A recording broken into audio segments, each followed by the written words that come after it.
Assalamualaikum warahmatullahi wabarakatuh. Sampurasun Wilujeng patepang deui mugia urang sadayana aya dina panangtayungan ti Allah Subhanahu wa taala, dimudahkeun dina milari milik rezekina katut dibarokahkeun. Amin. Urang lajeng deui hanca carita dina judul Galura Gunung Malaka bagian ke-8. Mangga ka sadayana caraketan.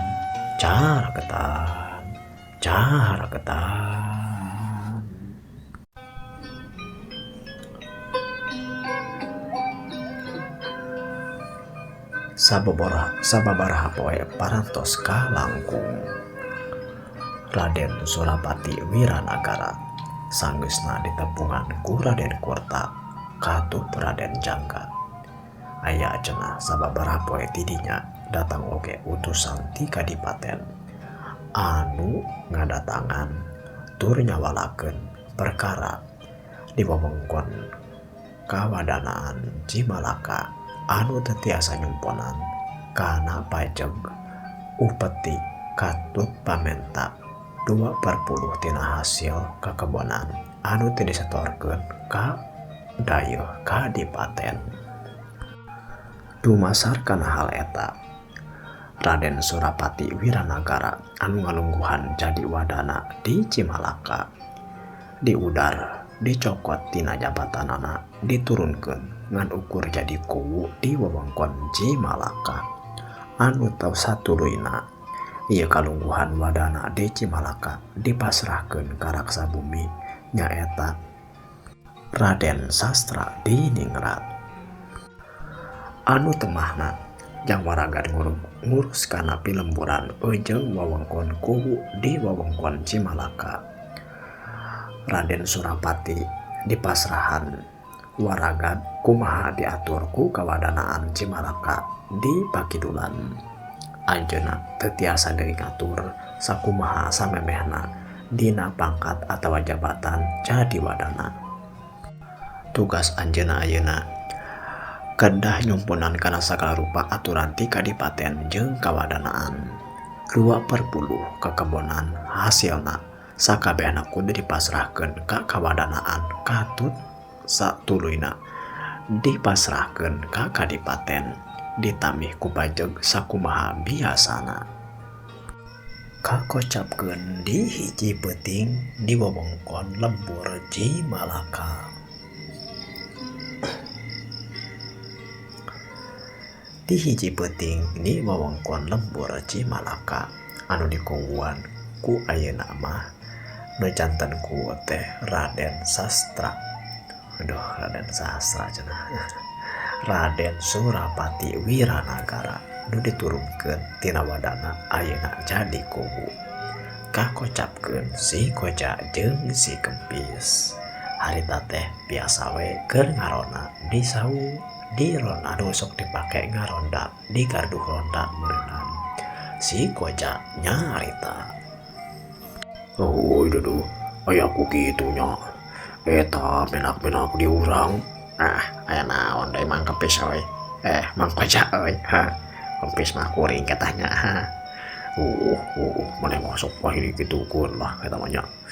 Sok kitu tah ieu yuh nu macakeun caritana yuh. Babulita. Tengkeun naon atuh nya. Keun kebae. Ayeuna eta naon anu jadi bieu make heuheuy deudeuh teh. Aya anu kaget jigana teh Kang? Ieu kuring teh ngarasa ku aya kitu nya kahirupan kitu tah. Kapan Raden Surapati Wiranagara teh asalna teh jadi wadana ti Cikajang cenah pejana. Tuluy ayeuna kamari kita meunang dijadikeun wadana gaganti ti mertuana anu jadi wadana ayeuna di Cimalaka. Tapi aya ku kitu padahal mah meunang ieu menak teh ieu Raden teh nyaahun ka masyarakatna, nyaahun ka kadang wargana, malahan mah tika pajak oge dihapuskeun. Aya gagantina kitu teh mah saliu ujung pamenta ti kadipaten nyaeta nyieun ke kebonan anu jang minuhan cenah kana urusan dagang ti kadipaten nyaeta ujung bangsa.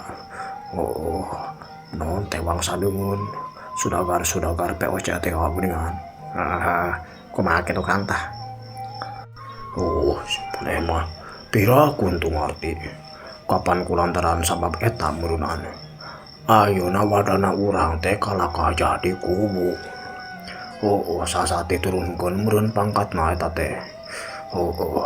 Aya kitu lamun cuk ibarat kata mata ibarat babasa aya roda teh terus berputar kitu tah.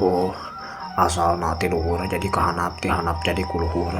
Ieu mah kalakah nyungsep geuningan Raden Surapati mah ti luhur tuluy pinah asalna mah ti dayeuh beunang deukeut-deukeut ka dayeuh tuluy dipinahkeun ka leuweung malahan mah ayeuna disungsepkeun jadi kubu unggul ku karunya tanya. Eta teh Kang lamun aya perkara-perkara anu ti karunya saperti kitu atau anu ngajadikeun heran saperti kitu mah yo dina babasan Sunda mah aya anu disebutkeun panca curiga tah Kang. Naon? Anjeun mah rupa-rupa yuk kamari geus aya pancaniti tuluy aya deui panca budaya ayeuna aya deui panca curiga ngan panca we hayu 5 deui ieu teh. Kayak saturuyna mah aya Pancasila Kang. Naon Pancasila teh? Pancasila mah nyaeta 5 palasapa hirup tah Kang. Naon eta teh? Eta mah jauh teuing. Aya nama urang panca curiga heula Kang. Naon panca curiga tah? Jeung naon hubunganna jeung wadana anu dijadikeun kubu ieu diturunkeun pangkatna. Kieu ya Kang ya. Ari sakanyaho kuring mah kitu Kang ya. Lamun dina nerapkeun kana perkara anu dijadikeun heran eta teh bakal aya anu disebutkeun panca curiga. Naon tah? Hayo buru atuh jelaskeun tah panca curiga teh. Lamun ceuk perkara anu tarima ti kuring gitu Kang yo. Eta teh aya anu disebutkeun sirip sindir siloka sasmita jeung sandi sagala rupa tah. Sirip sindir si siloka teh naon sasmita si sasmita lin yang Kang Loka yang disebutkan siloka atau kumaha teh.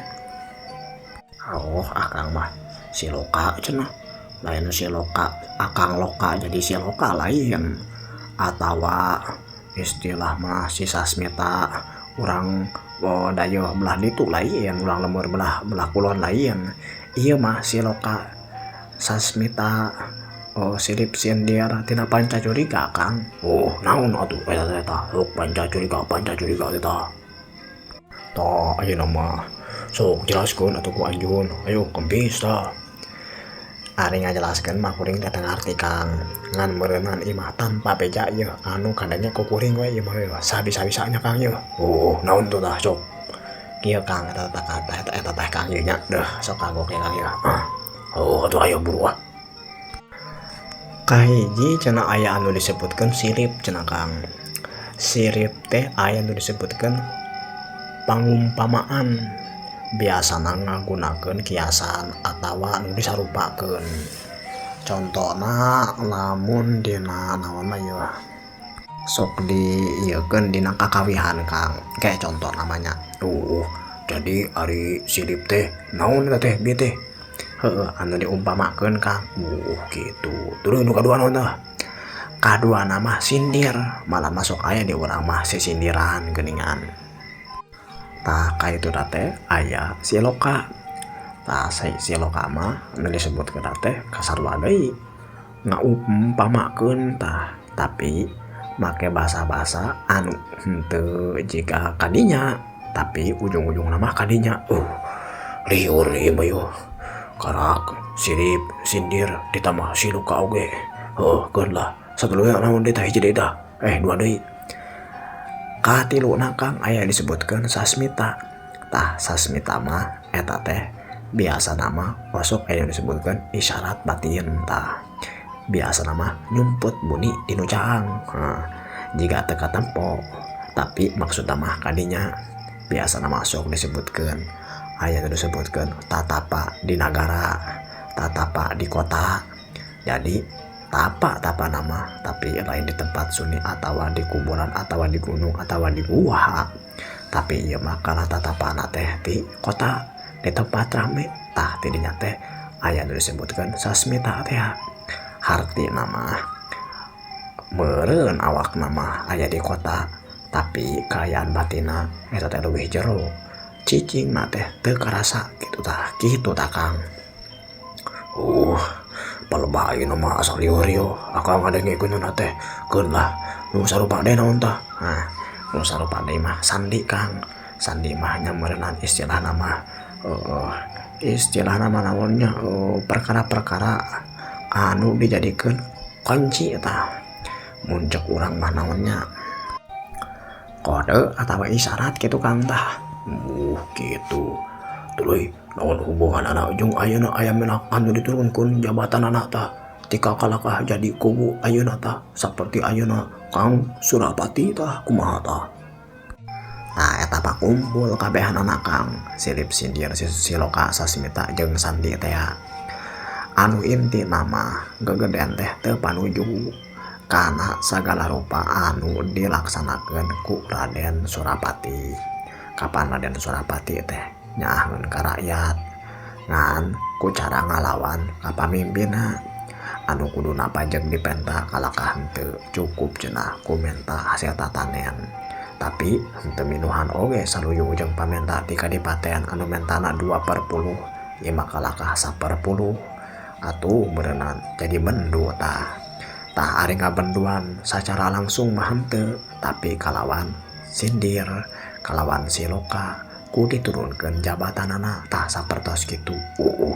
Lamun ayeuna aya menak atawa pajabat anu teu satuhu mah ka pamimpinna atuh geus we hukuman tah.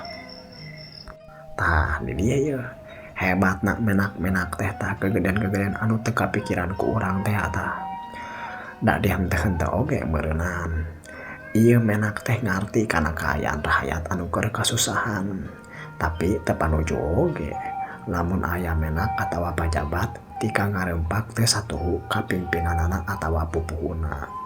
Jadi dina hal ieu mah jiga-jigana ieu nya menak ti dayeuh teh ari amek mah henteu ngan panuju oge henteu deui. Tuluy kudu kumaha tuh. Eta teh disebutkeun aya sandi teh aya kode Kang. Kode anu bakal kabacana ku jalma-jalma anu aheng anu nyaho kana purwadaksina kitu tah Kang. Iya mah akang mah makin tuh ngarti ari kana nu kieu-kieu nama we aduh asal liur ieu. Nu kamari mah pancaniti rada kaharti keneh dina diajar. Panjawaluya rada kaharti keneh tapi ayeuna pancacuriga mah rada liur ieu. Geus lah tong ngomongkeun nu kieu.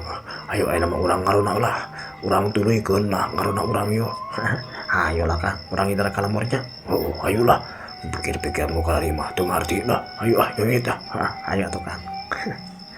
Satuluy si koja jeung kempis teh ini teh cenah ti sauna buru kaluar rek nguriringan lembur ngaronda di kampung Cimalaka. Kakocapkeun dina ucaring ieu carita 3 taun geus kaliwat Kusnadin putrana Raden Surapati ayeuna geus nincak umur 5 taun.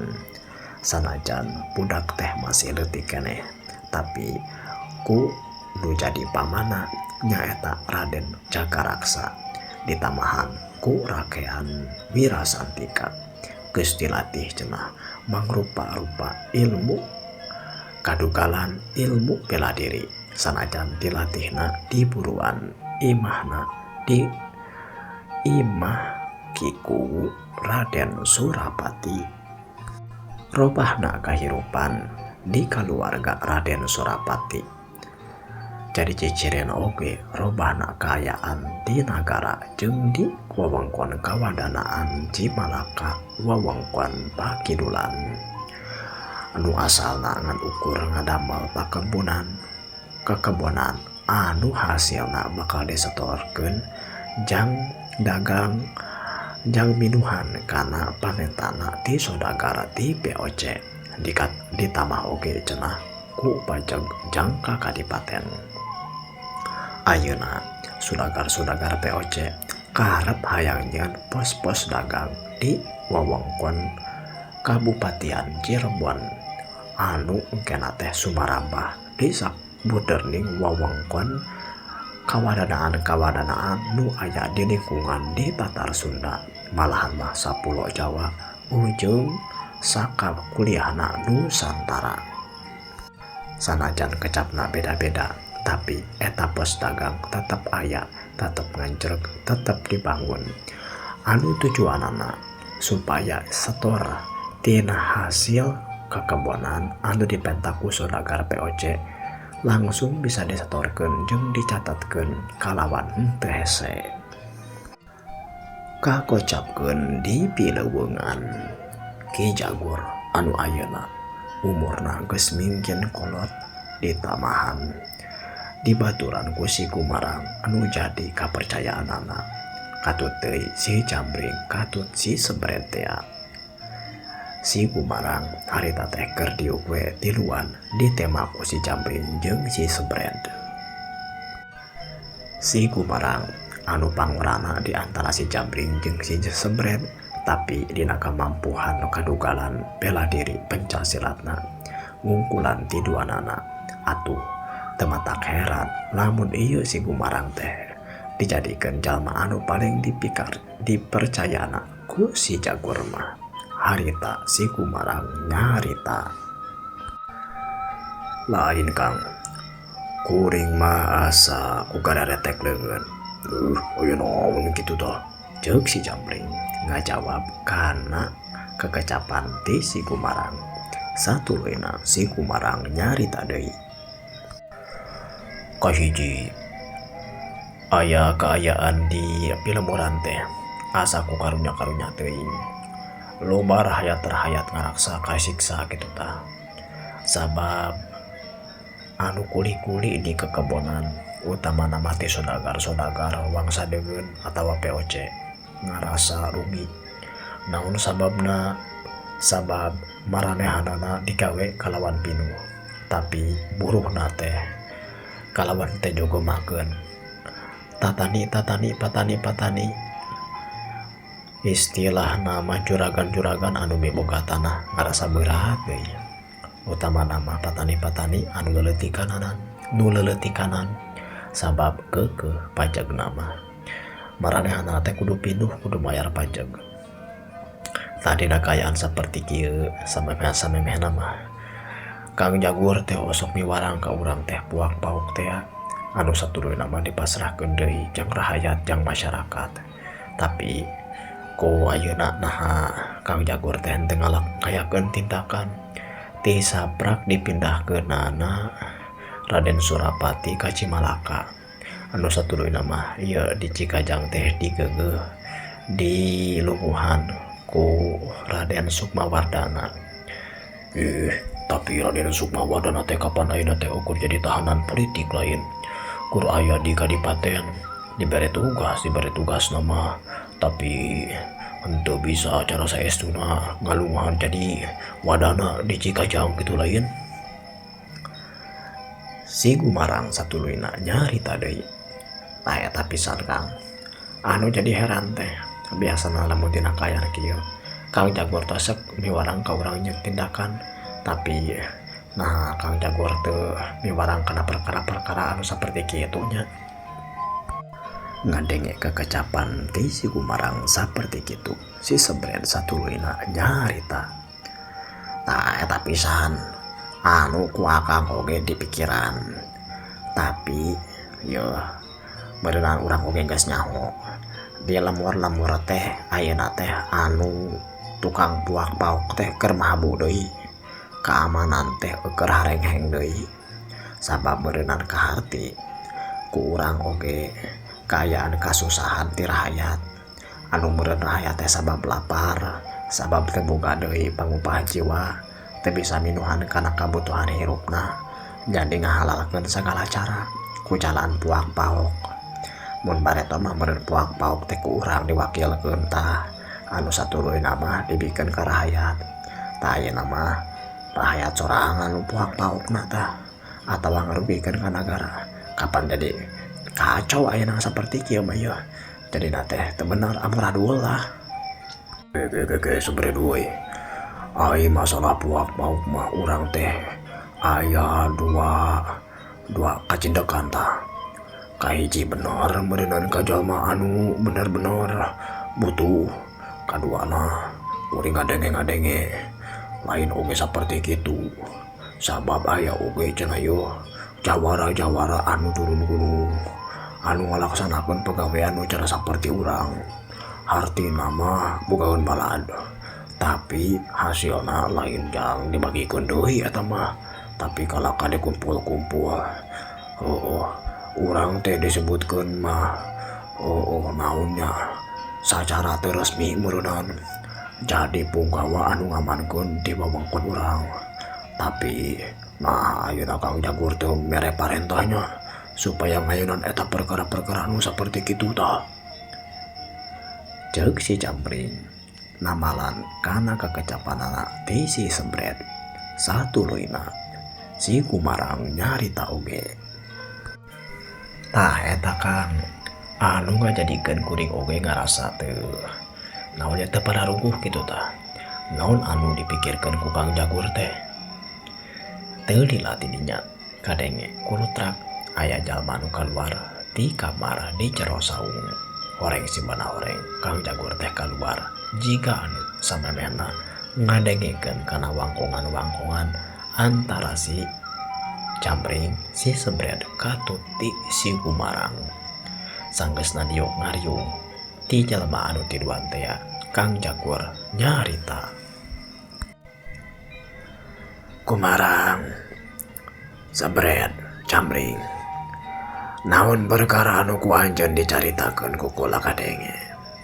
Jeung wajar lamun aranjeun ngarasa heran kana kacintekan jeung kaputusan kana parentah kula anu acan ngadukung kana kaayaan rakyat.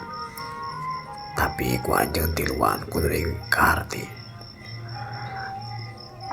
Dina danget ayeuna anu ngajaga lain ukur jawara-jawara atawa punggawa-punggawa di kawadanaan atawa wewengkon kadipaten. Tapi musuh urang teh musuh anu leuwih berat. Sabab aya soldadu ti sudagar POC anu lain wungkul ngabogaan pakarang, pedog, tumak, jeung popongkol. Tapi ayeuna maranehana geus ngabogaan pakarang anu disebut sanjata api, bedil jeung sanapan anu kacepatanana leuwih gancang tinimbang panah jeung sumpit. Lamun urang ngayonan eta perkara sasarah kojor. Sabab urang moal bisa ngungkulan kana eta perkara. Lamun maranehana nakalawan teu ngagunakeun pakarang mah ku tangan kosong. Urang pasti tetep aya dina kaunggulan. Kaduana, lamun urang nyieun tindakan anu cara saperti katukang-katukang, eta teh bakal rada leuwih berat. Naon sababna? Sabab bakal nekan ka rahayat deui komo urang teh kasusumputan. Nu satuluyna hasil tina ngalakukeun perkara goreng teh dibikeun deui ka rahayat, engke disangka rahayat jadi balad urang anu teu mahna rahayat, mungkin ditodong, mungkin diteken, tur disusahkeun. Istilahna mah kaayaan urang teh ayeuna teh keur kaayaan nete semprek nincak semplak. Hartina mah hese teu puguh naon anu kudu dilampahkeun. Lamun katukang-katukang urang nyatujuan kana kahayangna Raden Surapati jeung Sukmawardana anu karep arek ngabela ka rahayat, utamana mah di wewengkon Cikajang jeung Cimalaka. Tapi urang oge kapan tetap ngalaksanakan eta pagawean anu di kawadanaan sejen. Tapi ayeuna mah tujuanana jadi loba diturutan kudu sejen-sejen anu lain unggul jangka pentingan rakyat tapi oge jeung kepentingan pribadi. Artian nama aya rampok-rampok anu bener-bener ngarampok kalawan niat jahat. Nah eta teh ngarugikeun ka urang sabab engke urang teh sasat bakal katempuhan buntut meong. Artian nama batur anu ngalakukeun kajahatanana urang anu bakal dijadikeun paneunggahanana. Tah ku saheulana urang kudu mikir ayeuna naon engke anu bakal atau anu kudu dilampahkeun ku urang. Gitu cenah ceuk Ki Jagur teh.